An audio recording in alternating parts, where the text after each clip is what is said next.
Болжамды әке Жолшыбек Дархан Әнуарбекұлы, болжамды бала Сапарбек Айша, туыстық ықтималдылығы 99-да 9. Дарханның ата-анасы, ағасы, Дарханның 3.300.000 оқырманы көріп отыр.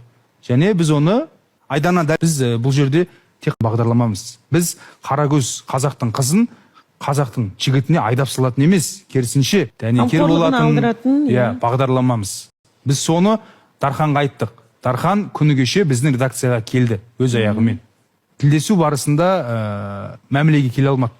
Студияға шақырды, сұхбат бер деді, көнбеді. Бұның барлығын білмеймін, өзінің бір принципіне балады. Қандай принцип екенін мен де түсінбедім. Дархан, бауырым, сіз кәсіпкерсіз бе? Маған бәрібір. Маған сіздің блог жүргізгеніңіз емес, маған сіздің баланы қаққаныңыз маңызды. Маған сіздің 3.300.000 аудиторияңыз емес, қазақтың екі қызының керек жарағын түгендегеніңіз маңызды. Ол Айдана мен Айша. Соны естен шығармаңыз. Және қазіргі сөз тікелей Айданадан сізге бағытталады. Дарханға не айтасыз?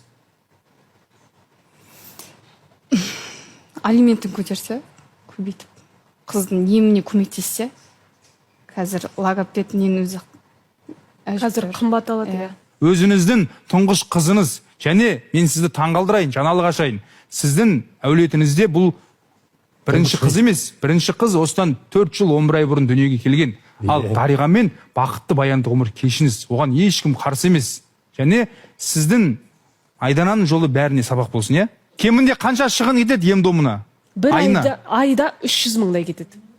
Ең кемі ол. 300.000, 15.000 деген емес, 300.000 кетеді. Біз бұл жер алименттің құны 15.365 теңге. Демек оның ресми айлығы қаншада көрсетілген? 60.000.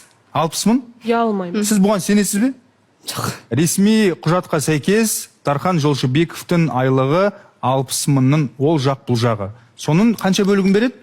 25%. 25%. Яғни 4-тен 1 бөлігі 15.000-ға шақ келіп тұр. Біз осы сұрақты сот орындаушыға қойдық. Дархан, сен өтірік айттың.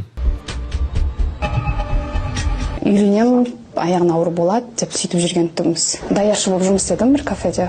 Сол жерге келген, сол жерден бастап таныстық екеуміз. Сосын өзіне хабарластым. Осылай менің аяғым ауыр деп. Сосын айтты, алдырып таста, керек жоқ маған деп. Сонымен бүкіл жерден мені тығып тастады, мен оған шыға алмай қалдым. Дархан екеуміз жерге зерттеу істеймін ба? Даридің білетін білмейтінін біледі, по-моему, менің ойымша. Дарханның біз сотқа берген кезде Дархан атында еш нәрсе жоқ. Бәрін әйелінің атына ауыстырып тастаған. Мен айтамын да, сен маған ешқандай енді керек та жоқ, өзіңде жүрсің. Просто сен қызға келіп көмектесіп тұр, жағдайы қалай сұрап тұр. Бәрібір шыны керек оларға. Дарханға да ағасына да ұқсайды Айша. Айша дейді. Енді әкесі ғой.